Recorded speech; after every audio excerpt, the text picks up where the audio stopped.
Hi, I'm Natalie Jill, fat loss expert turned high performance coach. When odds are stacked against us, how do we shift and create everything from nothing? How do we level up when we aren't feeling it yet or we've had a big setback? On this podcast, I'll be talking to some of the most inspiring and courageous men and women on this planet who, at their worst, learned how to achieve success greater than they ever dreamed possible, leveling up and creating everything from nothing. Vivian Glyck is not just a success story. She is an empowered, change-making leader. Her work, her mission, her cause, it changes many lives daily. You see, growing up with alcoholism, sexual abuse, and domestic violence, Vivian was one of those fortunate girls.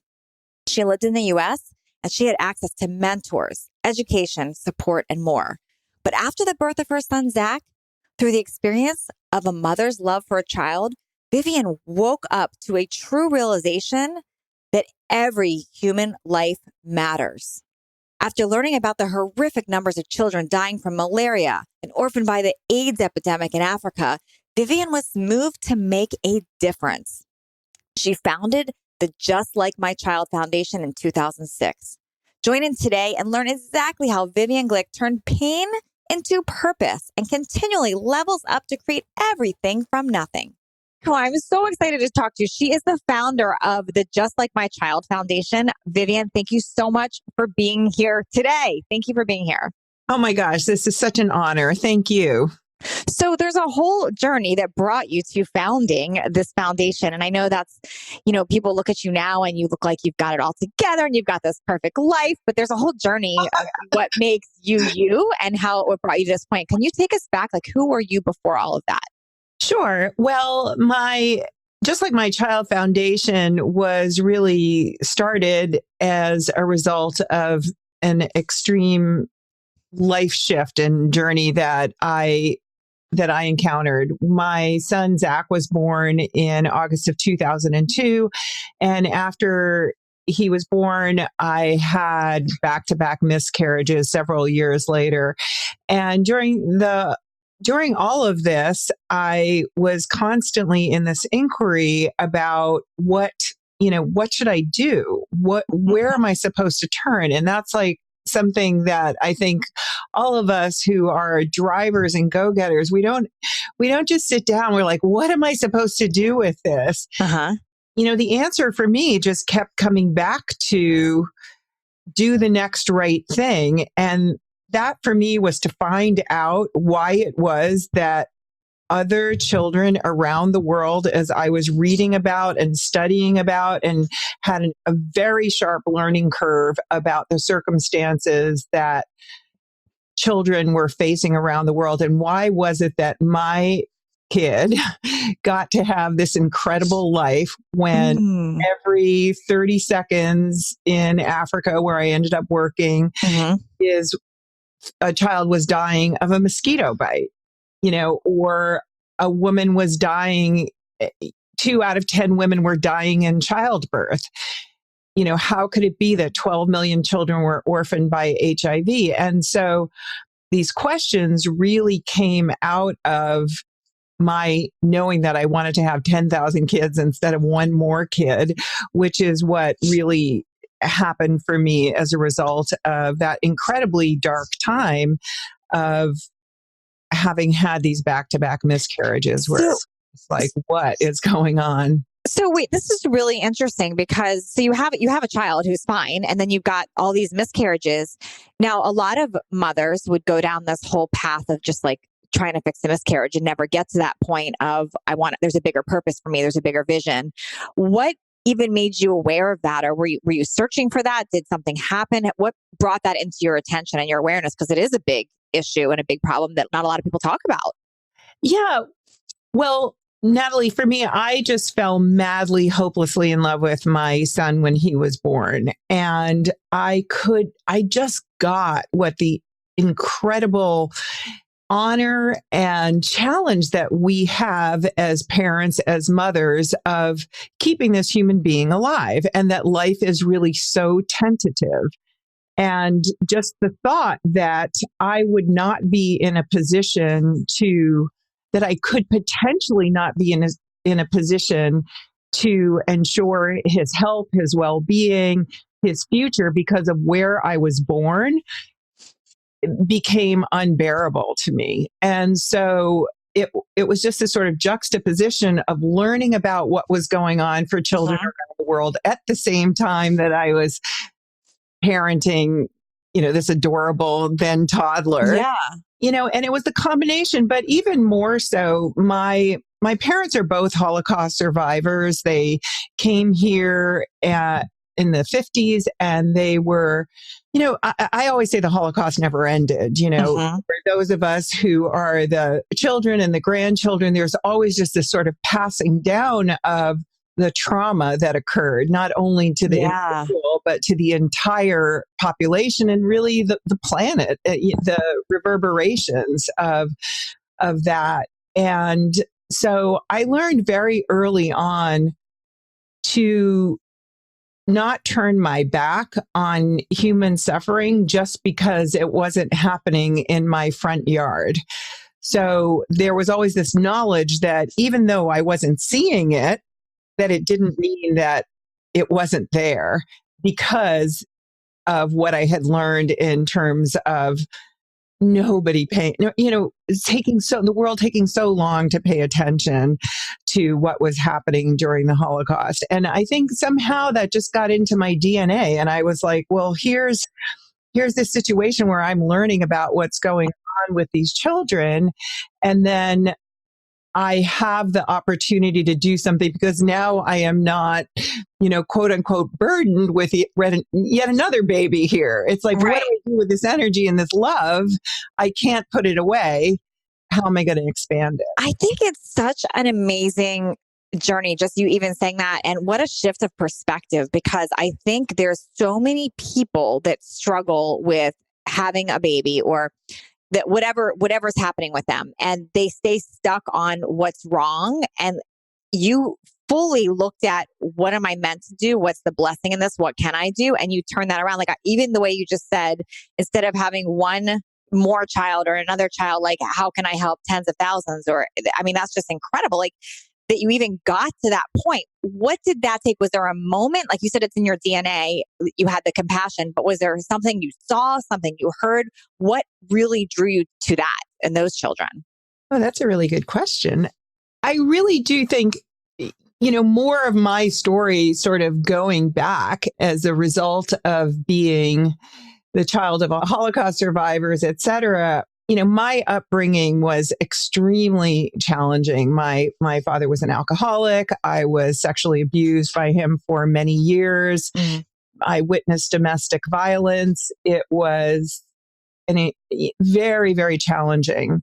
However, I also had the opportunity to grow up in Manhattan, in New York. My mother was, even though she was passive in many ways, was a go-getter in other ways, and found for us the best education available. We were able to go to the best schools. We were able to have the best healthcare, because there are safety nets in this country. We grew up on food stamps and on Medicaid.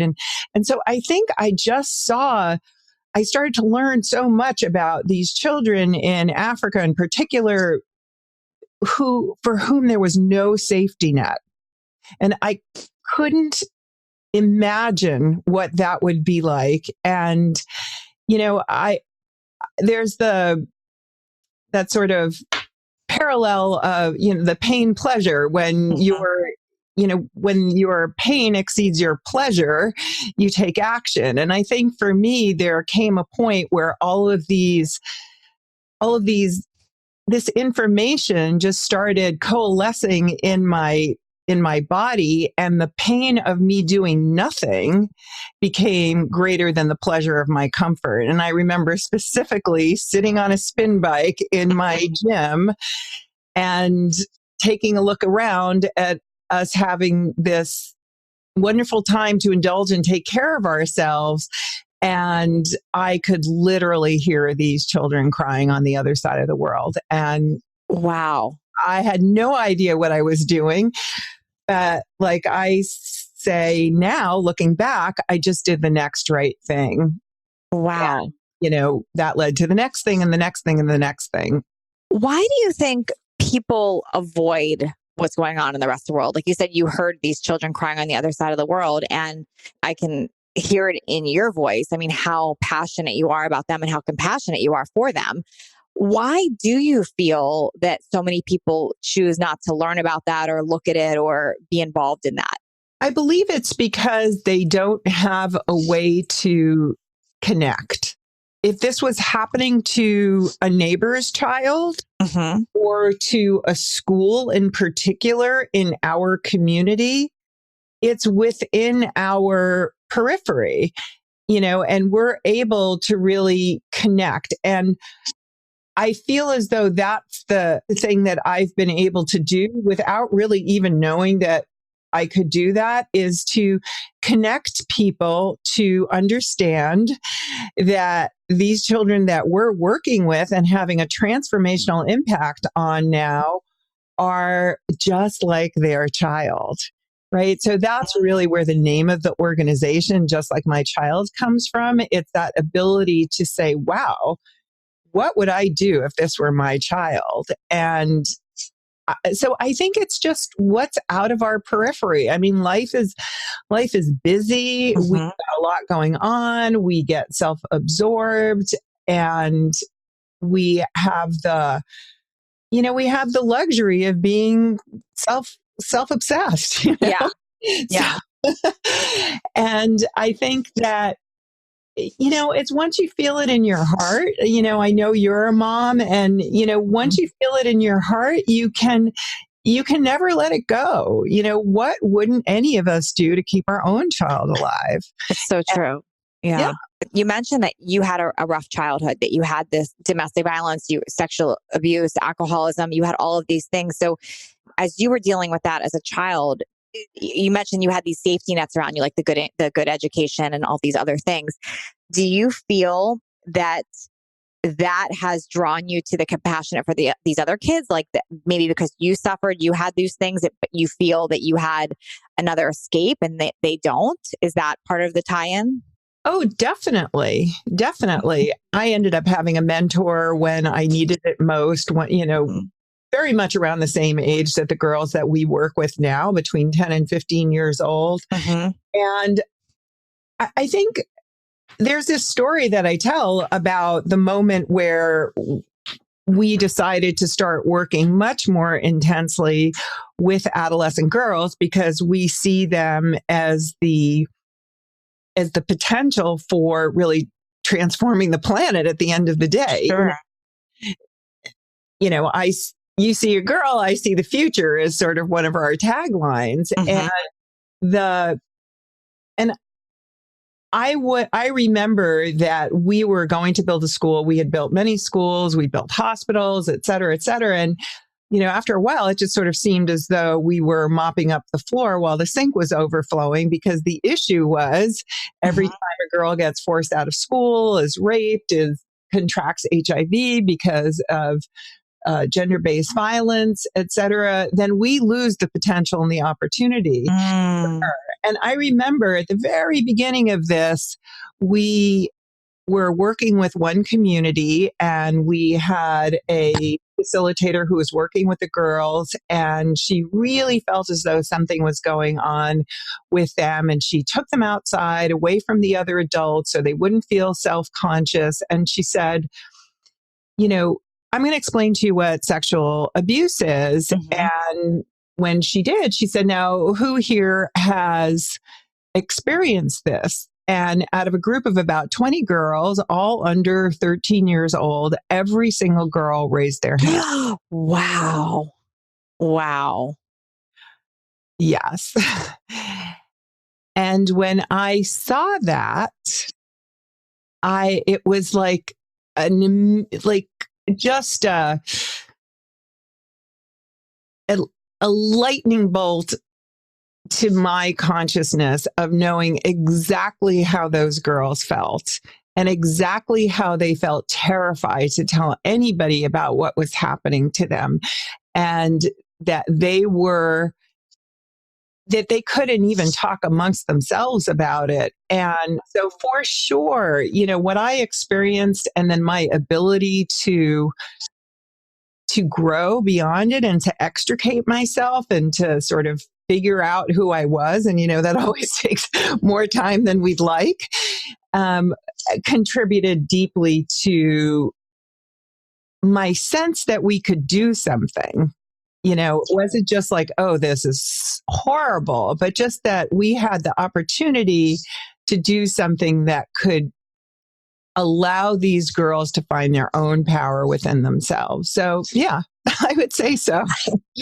There's so many questions coming up for me. Like, for one, it's almost like it's normalized for them. Like they think that this happens. It's normal. Supposed to keep it a secret. Like there's this whole lack of that. How do you even begin to tap into changing that and letting them know that it's not normal? Like, how do you become that person that is a leader for change? That is a great question. And that is really it's been 10 years of developing this, we call it now a transformational technology, a curriculum we call the Girl Power Project, which encompasses not just the girl, but the community and the teachers and the parents and the police force, etc. And I think where it really starts is educating everyone in a community about their own human rights. Mm-hmm. If you look at a community where this is the norm, then you can just assume that for the parents of these kids, that their norm was the same, right? So that the mothers who ended up having these kids at 14, 15, 16 years old were also sexually abused and sexually violated. And so how do you start putting the power back into the human? When our dignity is taken away at such an early age, when we are taught that subordination is the way that we're expected to behave, then, rape isn't so much of this horribly violent action that we've come to know it as. It's just a girl's inability to say, this is my body. This belongs to me. You can't touch it. And I know what my rights are, and I know what the law is, and I know who you are, and I know you will go to jail if you do that. And so we've actually got a great video I'd love to share with you at some point. It's just To Whom Does This Belong? And it's just a song that we teach all the girls who go through the programming, and we'll have 20,000 girls through the programming by 2021 we're focused on. And it's just, to whom does this belong? And they grab all their body parts. And the answer is to me. Yeah. And so that is the overriding chorus of all of the programming of Girl Power Project. And it's all about just, and seriously, it's valuable all over the world, even in the US for girls, who get to a point where they may just want love and attention so badly that they forget who they are. And I think... And you just hit the nail on the head with that one. I think that's how some are defining love. That's all they've known as love. Exactly.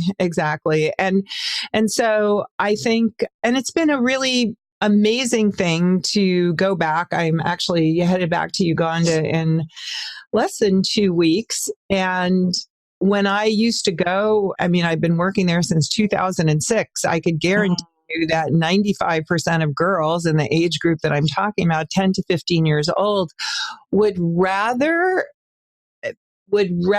just run away than have to look me in the eye. And because they're taught to be subordinate. And now it's like, it really is viral, even for the girls in the communities we're not reaching because of resources, et cetera, we're able to just see they're empowered, they know who they are. Now, are they scared to speak up and say, this is my body? Is that something you have to overcome with them? That's what's coming up for me right now, is that if somebody is, and I'm picturing my daughter because she's the age that you're talking about, she's almost 12. And I'm thinking, would they do they get scared if it's like in their culture and they know that this is what they've known? Are they scared to speak up and say, this is my body? Well, we do it in such a fun kid way that they can own it, Yeah. and we also, it's complex. As we know, teaching a human about their power and potential and educating them is complex. So this is a 2-year-long program. And one of the club sessions that we teach after the core, the first year, which is really the intense core information, is a self-defense course. Okay. And we bring in female police officers, which, as you can imagine, in Uganda, A, there are not so many of them, and B, they're pretty fierce, and C, same stuff happened to them. Yeah. So they know they're working with hundreds of girls, and they know exactly how to talk to them and work with them in order to show them how to fend off sexual violence. And by the time they leave this thing, I mean, they are ready to take you down if you. I love it. It is amazing. And they're really ready to take you down if you mess with them. And for some of these girls, the ability to raise their voice, to shout, to call for help is really is a matter of life and death, because many times these girls are traveling to fetch water after they get out of school. So it's late in the afternoon, it's sundown, everybody knows where to prey on whom. And, they are so much more empowered. They know to travel with a friend, to travel in numbers. They know how to shout. They know how to scream. They know how to, kick someone in the groin. They know how to throw sand in someone's eye. It's, and I think, just the more fierce they get, the less it's going to happen. I have a couple random questions that are coming up for me too, because I'm just thinking what listeners might think. And I'm wondering why the attachment to like Uganda versus helping in the United States. I know people will probably ask you that before. Why not with so many girls here struggle with this? Why choosing there? Is it because the situation's worse off, or what's behind that, or what's the reason with that? Yeah, I mean, the circumstances for girls in the developing world, statistically, not to say that there aren't girls here who face very similar challenges, but the numbers, the statistics are enormous. So over 50% of the girls that we work with drop out of school by the time they reach 6th grade. Wow. Over 50%. Nearly 90% of girls will have had a baby by the time they're 18. Wow. And for many, it's multiple births. Their ability and opportunity, rape is the number one form of legal violation against the girl child under 18 years old. Wow. I mean, the statistics are just off the chart. And I understand that, yes, and I wouldn't make any guess on the comparative statistics in the US, but just the sheer numbers are incredible. Second of all, it costs us $100 a girl to put her through 2 years of this programming. And that includes her parents. I mean, this is complex. Like I said, changing minds is not for the faint of heart. Yeah. And so it's $100, 2 years of programming, reaching her parents, training community legal volunteers and how to support the community with legal rights and the girls with legal rights. We also do a boys empowerment program along with this, so that boys can empower girls. And and on and on and on. So just, I mean, the sheer numbers of it, we could never even approximate. And we're, the truth is we're a small organization, but because we're able to leverage resources so efficiently there, it's really transformational. Yeah. One of the things that we are working towards is now we've had a major university come to the ground and study our work and gather data on it, Texas A&M University. We've done our own internal monitoring and evaluation of the program, and we're proving scientifically the efficacy of this project. And so our dream and our goal is to take Girl Power Project global. It almost can be like a process, kind of like you would look at like AA as a step, a process. I would imagine it can become that because you've got this down. Yeah, exactly. And so it's taken us a while to really get this. I never thought I'd call Uganda a beta, but in a 13-year beta. And, we're really in the process now of being able to take this. Yeah. Global and start training other organizations. And, we also have got a program in the US we call the League of Extraordinary Women. And our goal with that is to basically bring our supporters, our donors here into a network, a community of women who are getting the tools to empower themselves, getting the tools to create a network and a community that lifts them up and then allows them to be in a position to go out and change the world themselves. And it's exactly what we teach girls in Uganda. Yeah. We want to empower women here to go out and take care of what's happening in their front yard. Yeah. Because we can't do it, but God, we can do it when we're banded together. And there's a couple things coming up for me. One, this high level of service and giving and being in service and support to others. Not only is that amazing and contagious to help them, but I am pretty certain it helps heal you as well. I would imagine this has helped you.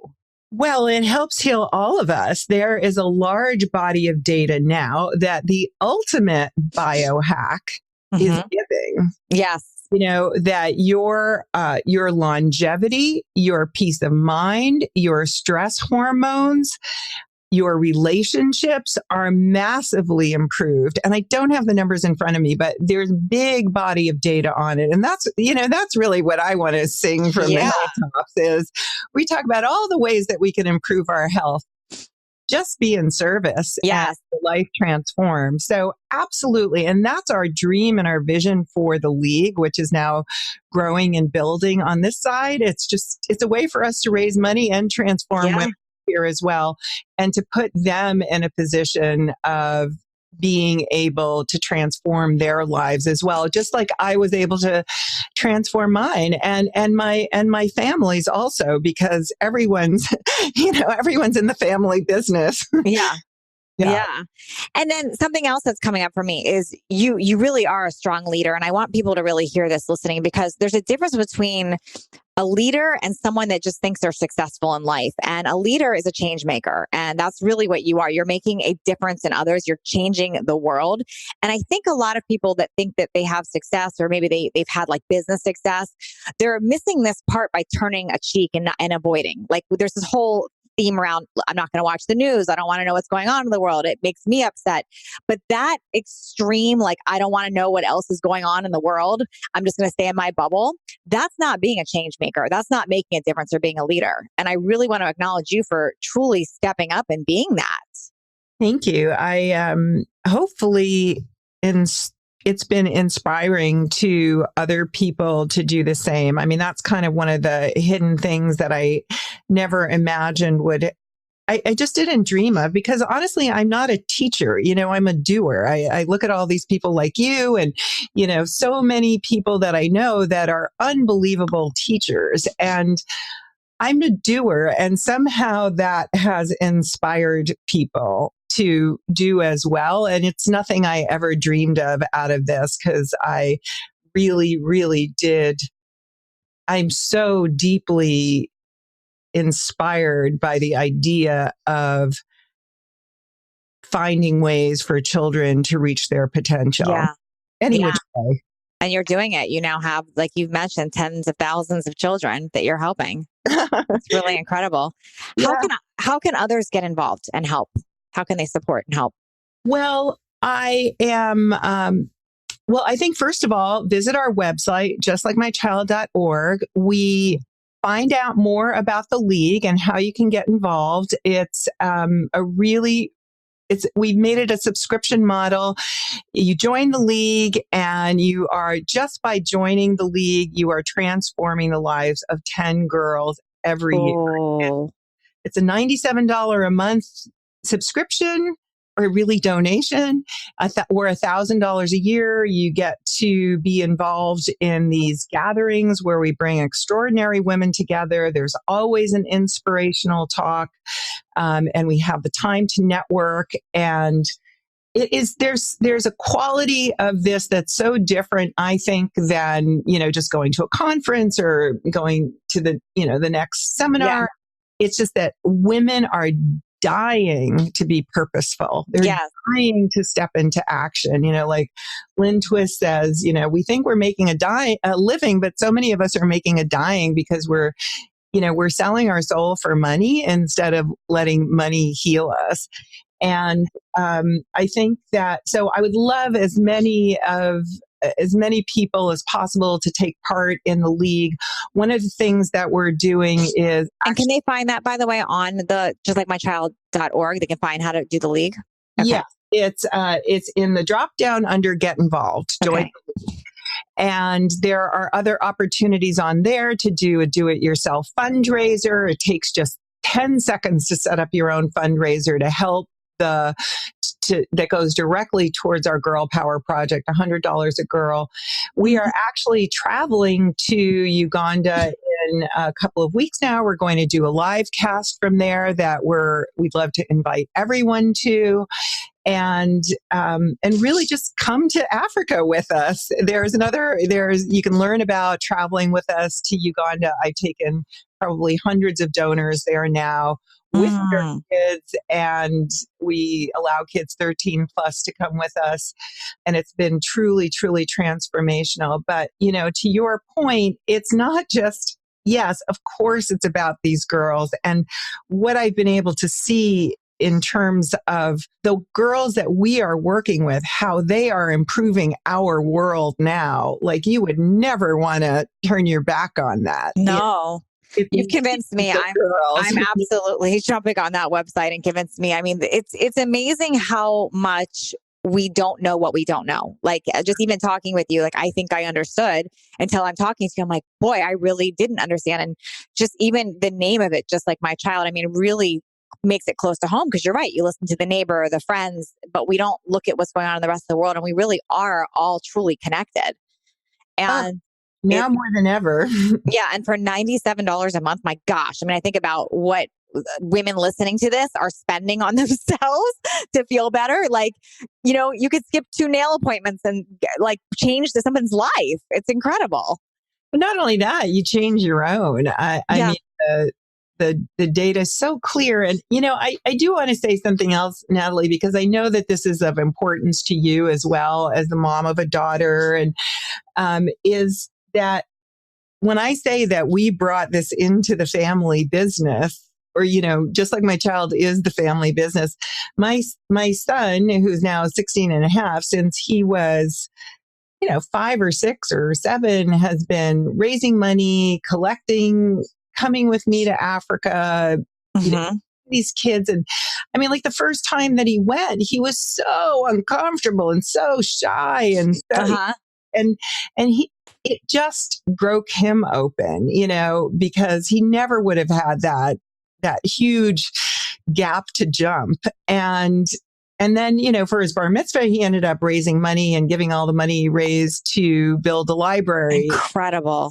Oh. And I'm not saying this to brag, even though I am, but, it's just like what we as women can do for our kids in terms of healing them, protecting them from this onslaught of self-examination and self-consciousness that we just dump them into with social media and everything. And we don't even know we've got a great experiment going on.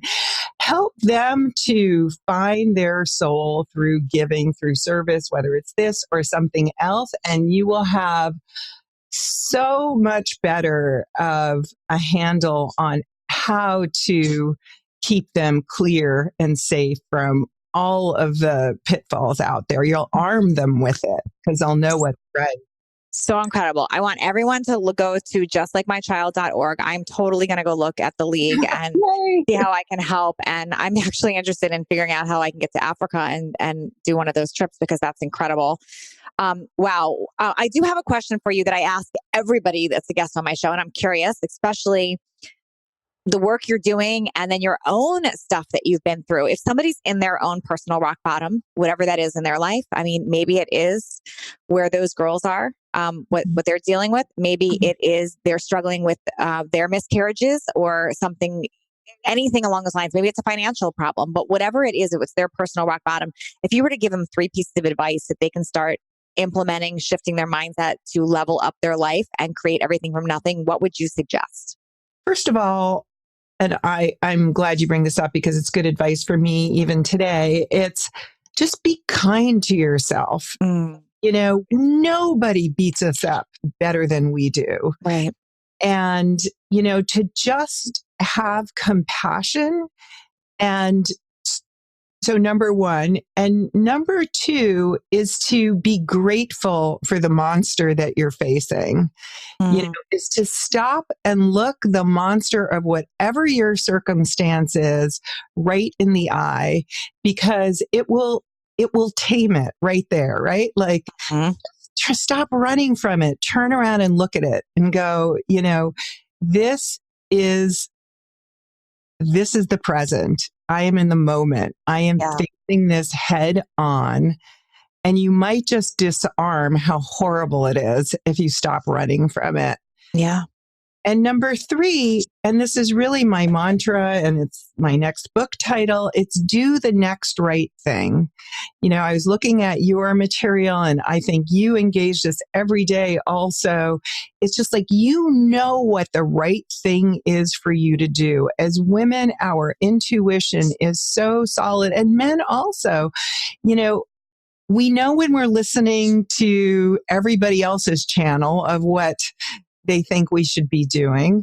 And we know, I mean, let me tell you, I'm a nice Jewish girl from New York. I grew up with a mother who is the best thing in the world, but she's a little nervous for me, right? Yeah. But for me to just say, oh, I'm going to pick up and go to Africa and I'm going to go to Uganda, no matter how old I was and having a little toddler at home, that is not her channel, right? Right. And it was so like out of my realm of what the good girl does. Yeah. And I just had to follow it.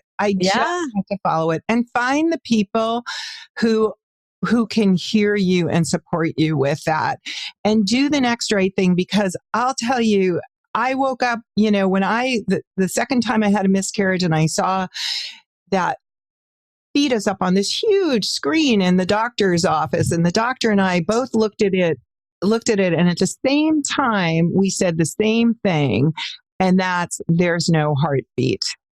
And when I think about that moment and the next right thing I had to do, and the next one, and the next one, and the next one, you know, we ended up in 2016 at the Obama White House with Michelle Obama as part of her Let Girls Learn initiative, her focus on transforming the world for girls around the world.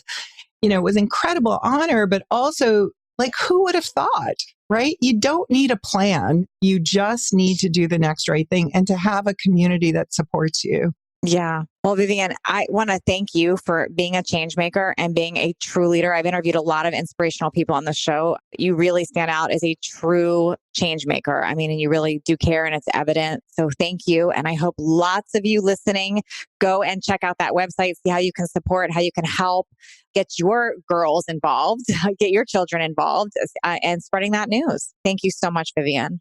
Thank you so much, Natalie. This is awesome. Thanks for leveling up with us today. Please share this episode if you found it helpful so others can join in. And don't forget to hit that subscribe so you don't miss out on future shows. And if you would leave me a 5-star review, I appreciate those so much. I read all of them, and it's how I know that I'm giving you information that you find valuable. And come interact with me over on Instagram at NatalieJillFit. I read all the direct messages and comments over there. Make it a great day, creating everything from nothing.